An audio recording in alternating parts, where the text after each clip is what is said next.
Imagine the joy and sorrow of a married woman, barren for years, but got pregnant in pain. In the heart of Lagos, there lived a kind woman named Deborah. She was married to a loving man named Dayo. They had been married for 10 years and were very happy together. Dayo worked as a banker, while Deborah was a teacher at the local primary school. They lived in a cozy house in a busy neighborhood filled with friendly neighbors and lots of children playing on the streets. Deborah and Dayo loved each other very much. But there was one thing that made them sad. Despite trying for many years, they could not have a baby. Every night, Deborah would pray and wish for a child to call her own. Sometimes she would look at the children in her class and imagine what it would be like to have one of her own to love and care for. One warm evening, when the sun was setting, Deborah was preparing dinner. She made her husband's favorite dish, jollof rice with fried plantains. She hummed softly as she looked, thinking about how much Dayo would enjoy the meal. She was looking forward to spending a peaceful evening with him. As they sat down to eat, Dayo smiled and said, "Deborah, your food always makes my day better." They laughed and talked about their day, enjoying each other's company. After the meal, as they were preparing to go to bed to have nice time together, their evening was interrupted by a loud noise. The front door burst open and 3 armed robbers stormed into their home. They were wearing masks and had guns. Deborah and Dayo were terrified. "Don't move," shouted one of the robbers. "Give us all your money and valuables." Dayo quickly handed over his wallet and pleaded, "Please take whatever you want, just don't hurt us." The robbers grabbed the money and jewelry, but they didn't leave. Instead, one of them looked at Deborah with a cruel glint in his eyes. He grabbed her arm roughly. "You come with me," he ordered. Deborah's heart pounded in fear. She tried to resist, but the robber was too strong. Dayo shouted, "No, leave her alone." But another robber hit him and he fell to the ground, dazed. Deborah was dragged to another room. The robber did something terrible to her. He hurt her in a way that made her cry out in pain and fear. It was the worst thing that had ever happened to her. After what felt like forever, the robbers finally left, taking their stolen goods with them. Deborah was left in a dark room, trembling and crying. Dayo found her and held her close. They both cried and comforted each other. Their happy home was now filled with sadness and fear. They called the police, and the officers came to take their reports. The days that followed were very hard for Deborah. She felt broken and scared. Dayo stayed by her side, trying to help her heal, but deep inside, Deborah felt a new worry growing. A few weeks after the terrible night, she started feeling sick in the mornings. She knew what this might mean, but she was too afraid to believe it. One morning, she decided to see a doctor. The doctor confirmed her fears. Deborah was pregnant. But instead of feeling joy, she was filled with sorrow and confusion. She didn't know what to do. This baby was a result of the terrible attack. Yet, she had always longed for a child. Now, her greatest wish was coming true in the saddest way possible. Deborah told Dayo about the baby. He held her and said, "Whatever happens, we will face this together. We will find a way through this." Days turned into weeks, and Deborah struggled with her feelings. She wondered how she could love a baby that came from such a horrible event. But when she remembered how much she had always wanted to be a mother, maybe, just maybe, this baby could bring some light into their lives again.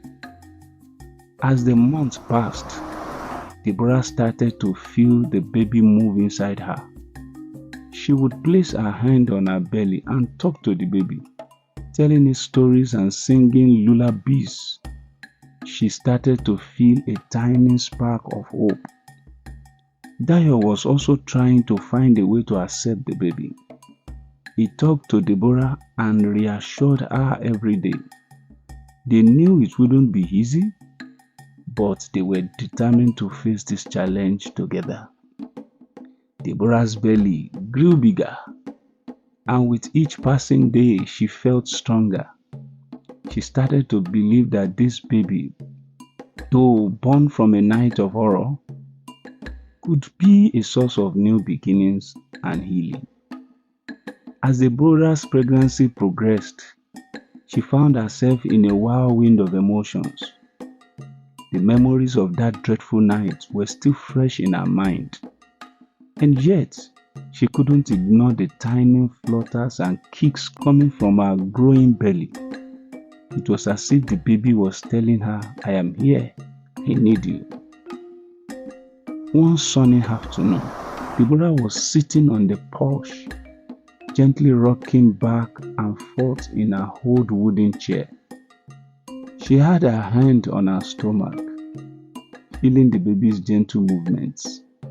A warm breeze blew the air, rustling the leaves of the mango tree in their yard. For a moment, she felt a sense of peace wash over her. Dayo came home from work. His face lightened up when he saw Deborah. He walked over to her and kissed her forehead. "How are you feeling today?" he asked softly. Deborah looked up at him and smiled, though her eyes were still clouded with uncertainty. "I'm okay," she replied. "The baby is moving a lot. It feels strange but also wonderful." "Little one," he said gently, "we are waiting for you. We can't wait to meet you." Deborah watched him, feeling a surge of gratitude. Despite everything, Dayo had been a rock, standing by her side through the darkest of times. She knew it wasn't easy for him either. They were both struggling to accept this new reality, but they were doing it together. As the days turned into weeks, Deborah's belly grew larger and the baby's movements became stronger. She started to prepare for the arrival of her child. With Dayo's help, they transformed a small room in their house into a nursery. They painted the walls a soft yellow and filled the room with toys and baby clothes. One day, while arranging tiny baby shoes on a shelf, Deborah felt a sharp pain in her abdomen. She grasped and held onto the edge of the crib for support. The pain came and went quickly, but it left her feeling breathless. "Are you okay?" Dayo asked, rushing to her side. Deborah nodded, taking deep breaths. "I think it was just a strong kick," she said, though she wasn't entirely sure. The baby had been active lately, and sometimes the movements were quite intense. As the months passed, Deborah's due date drew nearer. She and Dayo attended prenatal classes together, learning how to care for a newborn and what to expect during labor. They practiced breathing techniques and discussed their hopes and fears for the future. One evening, as they sat on the couch, Deborah resting her head on Dayo's shoulder, she said, "Do you think we will be good parents?" Dayo hugged her tightly. "I know we will be," he said confidently. "We already love this baby so much. We will give our child all the love and care in the world." Deborah felt comforted by his words. She knew they had a long journey ahead, but with Dayo by her side, she believed they could face anything. As her due date approached, Deborah couldn't help but feel a mix of excitement and fear. She had come to love the baby growing inside her, but she also worried about the future. How would they explain the baby's origins to their family and friends? How would they tell their child about that night when they were old enough to understand? Despite these fears, Deborah found strength in the love she felt for her baby and the support she received from Dayo. They decided to name their child Ifeoluwa, which means God's love, believing that this name symbolized the love and hope that had brought them through their darkest days. Finally, one clear night, as Deborah was lying in bed, she felt a sudden sharp pain in her lower back. She grabbed Dayo's hand. "Dayo, I think it's time," she said, her voice trembling with both fear and excitement. Dayo's eyes widened and he sprang into action. He grabbed the hospital bag they had packed weeks earlier and helped Deborah to the car. As they drove to the hospital, Deborah clutched her belly, breathing deeply through the contractions. She felt a mix of fear and anticipation. Soon, they would meet their baby and their lives would change forever. At the hospital, the nurses greeted them warmly and guided Deborah to a delivery room. Dayo held her hand and whispered words of encouragement as the hours passed. Deborah was exhausted but determined. She focused on the sound of Dayo's voice and the thought of holding a baby in her arms. After what felt like an eternity, the doctor said, "It's time to push. Deborah, you are doing great." With every ounce of strength she had left, Deborah pushed. She closed her eyes and imagined the baby's tiny face, the warmth of their first touch. Finally, she heard the sound she had been waiting for, the baby's first cry. Tears filled Deborah's eyes as the doctor placed a tiny squirming bundle in her arms. She looked down at her newborn, overwhelmed with emotion. Dayo leaned over and kissed her forehead, his own eyes shining with tears. "Welcome to the world, Ifeoluwa," he whispered.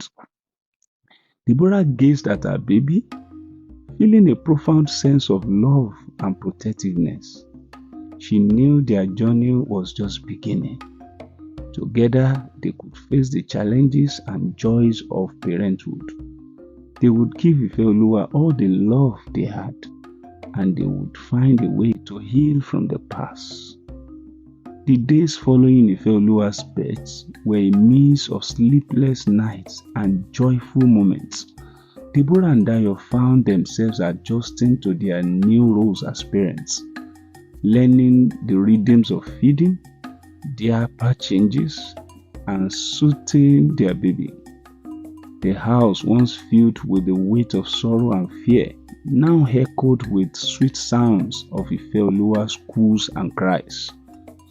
Deborah spent hours cradling Ifeoluwa, marveling at the tiny fingers and toes, the soft curls of hair and the bright eyes that seemed to look up at her with pure innocence. Despite the circumstances of her conception, Ifeoluwa brought a sense of light and purpose into their lives. One evening, as Deborah rocked Ifeoluwa to sleep, she found herself reflecting on the journey that had brought them to this moment.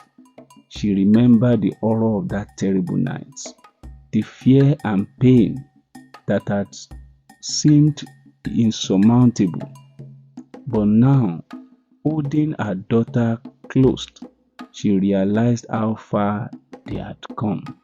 Dayo entered the room, carrying a small book in his hands. He smiled as he watched Deborah and Ifeoluwa, the love in his eyes unmistakable. "I found something I thought we could read to her," he said softly, showing Deborah the book of Nigerian folktales they had bought months ago. Deborah nodded, grateful for Dayo's thoughtfulness. They began to read together. Their voices blended as they shared stories of bravery and wisdom from their culture. Ifeoluwa listened intently, her eyes wide with wonder. They decided it was time to tell their family and friends the truth about Ifeoluwa's conception. It was not easy. Many people offered words of support and love, while others struggled to understand.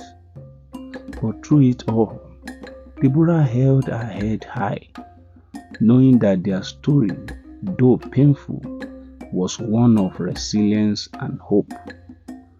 One bright Sunday morning, they decided to take Ifeoluwa to church for the first time. The congregation had been a source of comfort and support during their difficult times. As they walked through the church doors, they were greeted with warm smiles and congratulations. During the service, the pastor spoke about finding strength in adversity.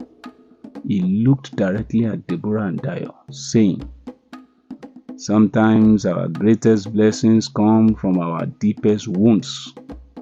It is through pain that we find our true strength and discover the depth of our love." Deborah felt tears welling up in her eyes. She glanced at Dayo, who gave her a reassuring smile. They held Ifeoluwa close, feeling the weight of those words. Their journey had been filled with unimaginable pain, but it had also led them to this moment of profound love and connection. Months passed, and Ifeoluwa grew into a happy, curious toddler. Her laughter filled their home, and her presence brought a sense of healing that Deborah and Dayo had never imagined possible. They watched her take her first steps, heard her speak her first words, and celebrated every milestone with joy and gratitude. One day, as they played together in the yard, Deborah watched Ifeoluwa chase butterflies across the grass. She thought about the future and how they would one day tell Ifeoluwa the story of her birds. They would share with her the truth, not to burden her, but to teach her about strength and love. Deborah knelt down and called out to Ifeoluwa. The little girl ran to her, jingling as she threw her arms around her mother's neck. Dayo joined them, and they held each other close, feeling the warmth of their family bond. As the sun set, painting the sky with hues of orange and pink, Deborah whispered a silent prayer of thanks. She had learned that even in the darkest of time, there was always a glimmer of hope. Through Ifeoluwa, she had found a new purpose, and a deeper understanding of love. The journey had not been easy, but it had taught them a powerful lesson. Life's greatest gifts often come through the trials we face. From the ashes of our deepest sorrows, we can find the strength to rise, heal, and embrace the light that shines through our darkest moment. With Ifeoluwa by their side, Deborah and Dayo knew that they could face anything together. Their love had been tested and had emerged stronger, and their family born from pain was a testament to the power of resilience and hope. And so, they lived on, cherishing each day, grateful for the journey that had led them to this place of peace and hope. What do you think about the story? Give your comments in the comment box.